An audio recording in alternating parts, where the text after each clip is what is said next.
Welcome students cinema cortex classes. और आज का लेक्चर बहुत ही अमेजिंग होने वाला है। और आज हम क्लास 10th का एक बहुत ही डिफिकल्ट जो बच्चों को लगता है टॉपिक, जिसका नाम है ट्रिग्नोमेट्री, हम वो स्टार्ट करने वाले हैं। बेसिकली ये लेक्चर बहुत ही ज्यादा बेसिक रहने वाला है, क्योंकि जनरली ट्रिग्नोमेट्री में बहुत ज्यादा बच्चों को प्रॉब्लम्स आती हैं, मतलब हमें भी आती थी। लेकिन सही बताऊं तो अगर ट्रिग्नोमेट्री से प्रॉब्लम आती है तो उसका सॉल्यूशन ये है कि ट्रिग्नोमेट्री को करो। मतलब क्या है बेसिकली कि अगर कोई भी प्रॉब्लम है ना, उसका सॉल्यूशन क्या है कि उस प्रॉब्लम को करो। अगर उसको सॉल्व करना स्टार्ट करोगे तो एक ना एक टाइम पे तो वो आ ही जाएगी। तो ट्रिग्नोमेट्री का भी बेसिक रूल यही है कि ये प्रैक्टिस से आएगा। प्रैक्टिस से इन द सेंस क्योंकि इसमें कुछ आइडेंटिटीज हैं, इसमें फॉर्मूले हैं, लेकिन हम कुछ ट्रिक्स देंगे जिसके अकॉर्डिंग ये इजी होता जाएगा थोड़ा थोड़ा। बाकी तो क्या है, practice makes the man perfect. ठीक है, तो चलिए पहले इसको स्टार्ट करते हैं और समझते हैं आखिर ये ट्रिग्नोमेट्री है क्या। तो बेसिकली ट्रिग्नोमेट्री ना मैथ्स की एक ऐसी ब्रांच होती है जो बेसिकली साइड्स और एंगल्स के साथ डील करती है। क्या मतलब भाई, क्या मतलब भाई, देखो सबसे पहले मैं कुछ ट्रायंगल के बारे में जानकारी देता हूं, राइट एंगल के बारे में। कि अगर ये एक हमारा राइट एंगल है, ठीक है, बहुत बढ़िया। अब इस राइट एंगल में जैसे बीच में 90 डिग्री है, ठीक है, और इसको नाम दे देते हम ए, बी और सी। अगर कोई मुझसे पूछे कि ये स्लांटिंग जो लाइन है, जो स्लोप बना रखा है, ये क्या है, तो इसको हम बोलते हैं हाइपोटेनियस, जिसको हम एच से रिप्रेजेंट कर देते हैं। ठीक है, ये हाइपोटेनियस है। और ये जो नीचे जो हमारा है इसको हम बोलते हैं बेस। ठीक, और इसके जस्ट सामने जो है ये हमारा क्या है, परपेंडिकुलर। ठीक, अब बेसिकली ना होता क्या है, बच्चे कहते हैं कई बार कि ये भी परपेंडिकुलर है, हम इसको भी तो परपेंडिकुलर ले सकते थे। तो देखो बेसिकली परपेंडिकुलर तय कौन करेगा, तो परपेंडिकुलर तय करेगा उसका साइड वाला एंगल। अगर आपको ये वाला एंगल दे रखा है, मान लो सपोज देखो थीटा दे रखा है, ठीक है, थीटा मतलब कुछ भी हो सकता है, जैसे हम एक्स मान देते हैं ना, एक्स की जगह हम कुछ भी लिख सकते हैं। थीटा मतलब कोई भी एंगल हो सकता है, it's 1 degree, 2 degree, 3 degree, 40, 50, 60, 90, anything. तो हमने जस्ट क्या मान लिया कि मान लो कोई एंगल थीटा है, ठीक है, उस थीटा के सामने वाली जो साइड होगी वो हमारी परपेंडिकुलर कहलाएगी। क्योंकि एक चीज देखो, एंगल कभी बनता कैसे है, एंगल एक बेस के साथ बनता है और उस बेस से कोई लाइन उठी होती है। फॉर एग्जांपल अगर ये एक बेस है और मैं कहता हूं कि मुझे यहां पे एक एंगल बनाना है, तो बेसिकली कैसे एंगल बनेगा, ये इस तरीके से तो बना हुआ है। इसका मतलब क्या है, ये लाइन पहले बेस पे थी, उसके बाद कुछ डिग्री ऊपर हो गई थीटा, ठीक है, तो हुआ क्या, ये इसका क्या कहलाएगा, बेस, और सामने जो इसकी परपेंडिकुलर कहलाएगी। तो बहुत सारे बच्चों को यही दिक्कत हो जाती है। अब देखो अगर ये वाला एंगल ना देके अगर ये वाला एंगल दिया होता तो परपेंडिकुलर हो जाता ये, और फिर ये हमारा कहलाता बेस। ठीक है, अब मैं क्यों बता रहा हूं परपेंडिकुलर बेस, क्योंकि basically sign theta, cos theta हम परपेंडिकुलर बेस और हाइपोटेनियस इन तीन चीजों को ही यूज करके निकालेंगे। कैसे निकालेंगे देखते हैं, ठीक है। ओके, तो एक ट्रिक बता रहा हूं, छोटी सी ट्रिक है, हर जगह मिल जाएगी, यहां पे मिलेगी कि पंडित बद्री प्रसाद हर हर भोले। इसका मतलब क्या है, बस बीच में क्या है, डैश डैश डैश लगा दो। ठीक है, पहला जो है वो हमारा साइन थीटा है, दूसरा जो है वो मेरा कॉस थीटा है, तीसरा जो है वो मेरा टेन थीटा है। भाई टेन थीटा, बहुत बढ़िया हो गया। अच्छा तो तीन ही है, बहुत बच्चे बोलेंगे हमने तो कॉस सेक थीटा ही पढ़ा है, ये सब होते क्या है, बाकी कैसे आएंगे। तो देखो ये तीन याद रखोगे, वैल्यूज भी इन तीनों की याद रखोगे तो बाकी की वैल्यू याद हो जाएगी। वैसे मैं ट्रिक बताऊंगा कैसे याद करते हैं। तो पहले इसको देखो, पंडित बद्री प्रसाद हर हर भोले। अब ये है क्या, हमने जो पंडित बोला, जो मतलब जो पी है, ये मेरा क्या है, ये मेरा परपेंडिकुलर है। ठीक, ये हाइट है ना ना ना ना, ये हमारा हाइपोटेनियस है। ठीक है, और ये मेरा बेस है।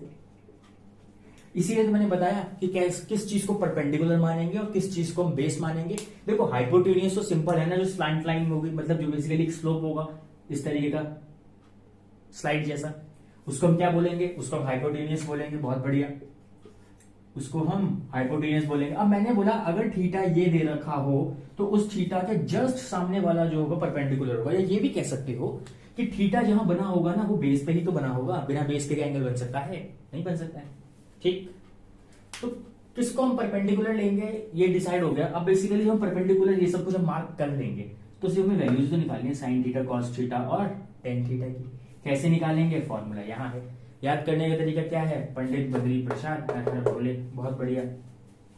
अब ठीक है, साइन थीटा हो गया, कॉस थीटा हो गया, टेन थीटा हो गया। अब हम बात करते हैं इसके कुछ रेसिप्रोकल्स होते हैं। रेसिप्रोकल का मतलब होता है जस्ट इसका उल्टा कर देना। उल्टा मतलब उल्टा कर देना। देखो कैसे, जैसे साइन थीटा का होता है कॉसेक थीटा। इसका मतलब क्या है कि साइन थीटा का उल्टा यानी कि 1 में साइन थीटा, समझे क्या होता है, कॉसेक थीटा होता है। ठीक, अगर मैं बात करूं कॉस थीटा की, कॉस थीटा का उल्टा क्या होता है हमारा, सेक थीटा, यानी कि 1 में cos theta equal to sec theta. ठीक, और टेन थीटा का उल्टा यानी कि 1 में tan theta equal to cot theta. मतलब ये कुछ बेसिक्स हैं ट्रिग्नोमेट्री के, जो एक ट्रिग्नोमेट्री स्टार्ट करने के टाइम पे बच्चे को पता होने चाहिए। मतलब अगर ये क्लियर होंगे ना तो आगे चल के जो आइडेंटिटीज आती हैं इसी का थोड़ा बहुत खेल करते हैं हम उसमें। हालांकि जो आइडेंटिटीज होती है ना उसका भी प्रूव होता है, और कैसे होता है, एक दो आइडेंटिटीज का मैं प्रूफ देकर दिखाऊंगा। वैसे तो बहुत सारे आइडेंटिटीज हैं, लेकिन मैं ये बता दूंगा कि वो ऐसे ही नहीं लिखी गई है, उसका कोई लॉजिक है लिखने का। पहले हम ये देखते हैं, ठीक है। अच्छा, जैसे मैंने बोला कॉसेक थीटा साइन थीटा का उल्टा होता है, तो देखो यहाँ साइन थीटा क्या है, परपेंडिकुलर अपॉन में हाइपोटेन्यूस है। तो कॉसेक थीटा क्या हो जाएगा, हाइपोटेन्यूस अपॉन में परपेंडिकुलर। किया क्या, साइन थीटा का उल्टा कर दिया, साइन थीटा का उल्टा कर दिया, बहुत बढ़िया। उसी तरीके से कॉस थीटा का उल्टा हमारा सेक थीटा कहलाता है, और टेन थीटा का उल्टा हमारा कॉट थीटा कहलाता है। तो इससे हमें ये चीजें क्लियर हो गई कि sine theta, cos theta, tan theta, cosec theta, sec theta और कॉट थीटा, इनकी वैल्यूज क्या होती हैं। बेसिकली हम इनकी वैल्यूज निकालते कैसे हैं, ठीक है। तो अभी तक हमने क्या देखा, अभी तक हमने ये देखा कि राइट एंगल ट्राइंगल में अगर हम बात कर रहे हैं कि जो मैं एंगल दे रखा है वो बेस पे बना हुआ होगा, और उस एंगल के जस्ट सामने जो होगा हमारा क्या होगा, परपेंडिकुलर होगा, ठीक है। वैल्यूज दे रखी होंगी परपेंडिकुलर की, डोंट वरी अबाउट इट।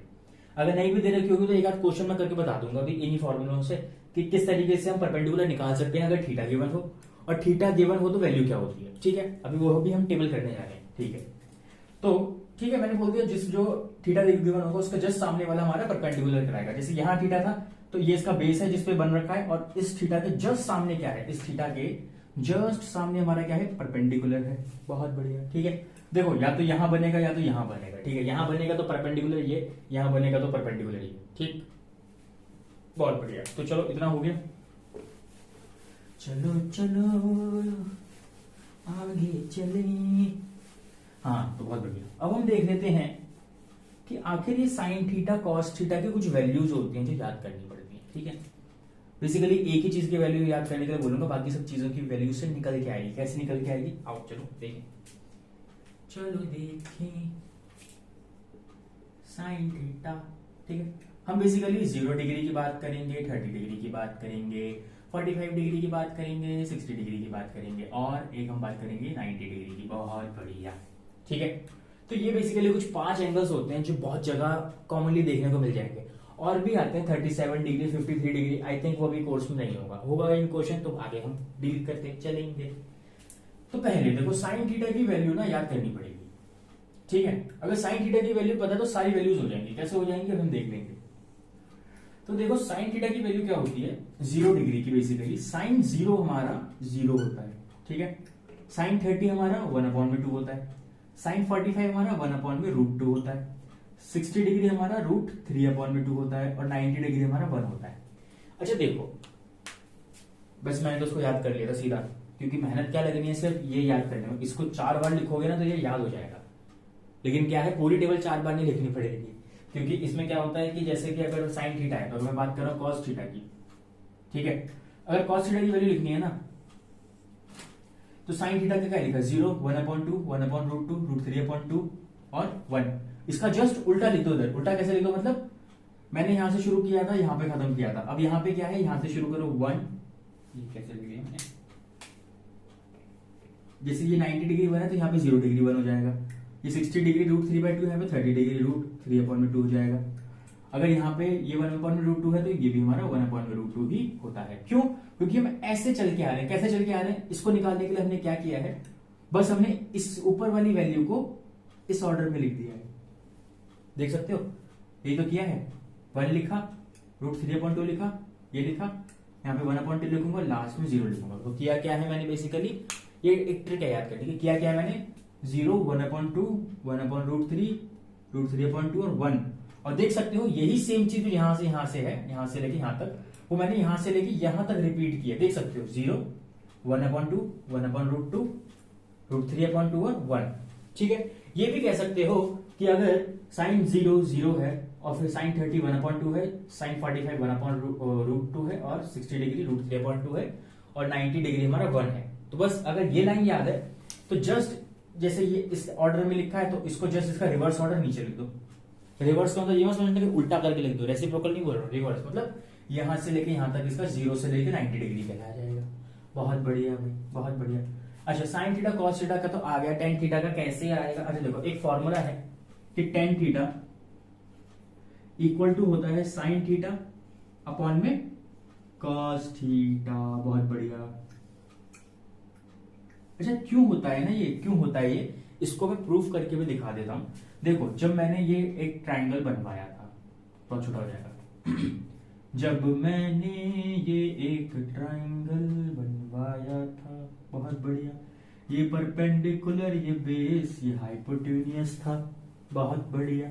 अब मैंने ये भी बताया था कि पंडित बद्री प्रसाद हर हर भोले डैश डैश डैश। ठीक है, अपॉन डाल दिया। अब ये क्या है मेरा साइन थीटा, ये है कॉस थीटा, ये है टेन थीटा। बहुत बढ़िया। Sign theta cos theta tan theta, बहुत बढ़िया। तो टेन थीटा की वैल्यू कितनी है? P अपॉन में B है, तो कर दो P अपॉन में B। ये क्या है? P अपॉन में B है। हम क्या करेंगे, इस वैल्यू को इस वैल्यू के इक्वल लेके आएंगे। कैसे लेके आएंगे? वैल्यू तो रखनी है, खाली रखो। साइन थीटा क्या होता है? परपेंडिकुलर अपॉन में हाइपोटेन्यूस। लिख दो भाई, परपेंडिकुलर अपॉन में हाइपोटेन्यूस। वाह, ठीक है। डिवाइड में कॉस थीटा है। कॉस थीटा क्या होता है? बेस अपॉन में हाइपोटेन्यूस। बेस अपॉन में हाइपोटेन्यूस। ठीक है भाई, बेस अपॉन में हाइपोटेन्यूस। क्योंकि ये नीचे फ्रैक्शन में है, ये ऊपर जाके रेसिप्रोकल हो जाएगा और इसको मैं यहां लिख सकता हूं मल्टीप्लाई बाय हाइट अपॉन में बेस। ठीक है, तो हाइट से हाइट कैंसिल, ये बेस ओ हो, ये तो परपेंडिकुलर बाय बेस आ गया, ये तो परपेंडिकुलर बाय बेस आ गया, यानी कि LHS इक्वल टू RHS हो गया। इसका मतलब क्या है कि ये इक्वेशन सही है। ठीक है, कोई भी चीज बेमतलब की नहीं लिखी जाती है। उसका रीजन है कि क्यों tan theta sine theta upon में कॉस थीटा है, प्रूफ करके दिखा दिया। ठीक, बहुत बढ़िया, प्रूफ करके दिखा दिया। अच्छा, ये मैंने क्यों किया? क्योंकि यहाँ पे टेन थीटा की वैल्यू निकालनी है मुझे, यहाँ पे टेन थीटा की वैल्यू निकालनी। अब देखो टेन थीटा क्या है? साइन थीटा अपॉन में कॉस थीटा। अब देख सकते हो ऊपर डिवाइड तो करना है साइन थीटा को कॉस थीटा से, तो टेन थीटा की वैल्यू आएगी। बहुत बढ़िया, तो चलो भाई कर दो डिवाइड, कर दो क्या कर दो? डिवाइड कर दो। कहाँ है यार? 0.1 0 हो जाएगा। ये 1/2 डिवाइड बाय √3/2 करोगे ना तो ये 1 अपॉन में √3 आएगा। बहुत बढ़िया। इसको इसके नीचे डिवाइड करोगे तो देख लो 1/√2 अपॉन में 1/√2 कट जाएगा, पूरा पूरा बचेगा 1। अब इसमें क्या बचेगा? देखो 2 से 2 कटेगा तो ये बचेगा √3। हा 1 अपॉन में 0 आ रहा है, इसका मतलब इनफाइनाइट, नॉट डिफाइंड वैल्यू, ये इनफाइनाइट हो जाएगा। बहुत बढ़िया। अच्छा भाई, अब देखो बच क्या गया मेरा बच गया कॉसेक थीटा और सेक थीटा और कॉट थीटा। अब मैंने क्या बताया था कि साइन थीटा का उल्टा होता है कॉसेक थीटा। तो उल्टा कर दो सारी वैल्यूज को, तो वो हमारी क्या वैल्यू आ जाएंगी? कॉसेक थीटा की। जैसे साइन 0 क्या है? 0 है, तो 0 का उल्टा क्या हो जाएगा? 1 अपॉन में 0। 0 का उल्टा क्या हो जाएगा? 1 अपॉन में 0। तो बेसिकली ये मेरा क्या हो जाएगा? ये मेरा हो जाएगा नॉट डिफाइंड। ठीक, ये 1 अपॉन में √2 का उल्टा क्या हो जाएगा? सॉरी, 1 अपॉन में 2 का उल्टा क्या हो जाएगा? 2। ये 1 अपॉन में √2 का उल्टा क्या हो जाएगा? √2। और ये √3 अपॉन में 2 का उल्टा क्या हो जाएगा? ये हो जाएगा मेरा 2 अपॉन में √3। और 1 का उल्टा तो 1 ही हो जाएगा ना, 1 अपॉन में 1 है वो। बहुत बढ़िया। सेक थीटा की बात करते हैं तो सेक थीटा किसका उल्टा होता है? हमारा कॉस थीटा का उल्टा होता है। तो ये भी ऐसे कर देंगे, 1 अपॉन 1 का तो यहाँ तो 1 ही आ जाएगा। इसका उल्टा कर देंगे तो ये बेसिकली 2 अपॉन में √3 आ जाएगा। इसका उल्टा कर देंगे तो ये √2 आ जाएगा। इसका उल्टा कर देंगे 2 आ जाएगा। इसका उल्टा कर देंगे ये इनफाइनाइट हो जाएगा। जाएगा, बहुत बढ़िया। कॉट थीटा, टेन थीटा को उल्टा करते चलो, ये इनफाइनाइट हो जाएगा, इसका उल्टा करेंगे, इसका उल्टा करेंगे तो क्या है, √3 हो जाएगा, इसका उल्टा करेंगे 1 हो जाएगा, इसका उल्टा करेंगे 1/√3 हो जाएगा, इसका उल्टा करेंगे। अच्छा, इन्फिनिटी का उल्टा क्या करेंगे, बेसिकली इन्फिनिटी का जब उल्टा कर देंगे 1/∞, बेसिकली 0 ही हो जाता है। ठीक है, बहुत बढ़िया। तो बेसिकली ये हमारा क्या है, ये हमारी वैल्यू आई, ये हमारी वैल्यू आ गई किस चीज की, sine theta, cos theta, tan theta, cosec theta, sec theta और कॉट थीटा की। ठीक है, तो इससे बेसिकली क्या होगा, हम लोग आगे चल के क्वेश्चंस में से हम परपेंडिकुलर बेस या हाइपोटेन्यूज निकाल सकते हैं अगर थीटा गिवन हो। मतलब क्या, फॉर एग्जांपल मान लो कि अगर साइन 30 डिग्री दे रखा है, मान लो कह रहा है ये जो है ये 30 डिग्री है, ये जो है वो 30 डिग्री है, बहुत बढ़िया भाई, बहुत बढ़िया। और कह रहा है परपेंडिकुलर जो है ना वो 5 है, तो हाइपोटेन्यूज कितना होगा, निकाल सकते हो, बिल्कुल निकाल सकते हो। परपेंडिकुलर दे रखा है, हाइपोटेन्यूज पूछ रहा है और 30 डिग्री गिवन है, और क्या 30 डिग्री गिवन, बेसिकली ये साइन 30 गिवन है। अच्छा देखो, साइन 30 की वैल्यू क्या है मेरी, 1/2 है। और साइन थीटा को मैं लिखता कैसे हूं, साइन थीटा को मैं कैसे लिखता हूं, तो sine 30 degree equal to perpendicular upon में हाइपोटेन्यूज होगा, क्योंकि साइन थीटा की वैल्यू क्या होती है, परपेंडिकुलर अपॉन में हाइपोटेन्यूज होती है, और वो थीटा की वैल्यू क्या है, 30 डिग्री है, और ये साइन 30 डिग्री की वैल्यू क्या है, 1/2 है, तो यहां लिख देंगे 1/2 इक्वल टू परपेंडिकुलर क्या है मेरा 5, हाइपोटेन्यूज h की तो निकालना है, तो ये h की वैल्यू 10 आ जाएगी। समझे इसका यूज क्या है, बेसिकली किस तरीके से यूज करते हैं इसका। तो हमने क्या किया, या तो थीटा दे रखा होगा, हमें कोई साइड्स निकालनी होंगी, या तो साइड्स दे रखी होंगी, थीटा निकालना होगा, दोनों में से कुछ भी निकाल सकते हैं। तो ठीक है, आज के लेक्चर को हम इतना ही रखते हैं, आगे के लेक्चर में हम आइडेंटिटीज देखेंगे, ठीक है, और फिर से कुछ क्वेश्चंस देखेंगे, और इस अमेजिंग से बच्चे को डिस्टर्ब करने वाले टॉपिक को हम खत्म करेंगे जल्दी, ताकि क्या है कि इसकी प्रैक्टिस अच्छे से हो सके। क्यों, क्योंकि ये टॉपिक जो है बेसिकली प्रैक्टिस मांगता है। प्रैक्टिस इन द सेंस क्या, कि ये जो वैल्यूज जो मैंने लिखी हैं ये सब मुझे प्रैक्टिस से याद है। ऐसा नहीं है कि कोई बहुत बड़ा जादू हुआ तो मुझे याद होगी। मैंने क्या किया, मैंने सिर्फ इतने की वैल्यू याद की, हाँ मैंने थोड़ा कम काम किया, स्मार्ट वर्क किया। क्या किया कि मैंने सिर्फ इतने की ही वैल्यू याद की और बाकी की वैल्यू मैंने निकाल ली। अब पता है क्या होता है, जब तुम बार बार इस चीज को निकालते हो ना तो तुम्हें याद हो जाती है, ये तुम्हें याद हो जाती है। ठीक है, जरूरत तो देखो तुम्हें sign theta, cos theta, tan theta की पड़ेगी। तुम्हें बस याद रखना है कि साइन का रेसिप्रोकल कॉसेक होता है, कॉस का रेसिप्रोकल सेक होता है, और टेन थीटा का रेसिप्रोकल कॉट थीटा होता है। ठीक है, तो आज के लेक्चर के लिए इतना रखते हैं। अगर लेक्चर अच्छा लगा हो तो उसको लाइक करना, शेयर करना, सब्सक्राइब करना। ठीक है, तब तक के लिए ओके बाय।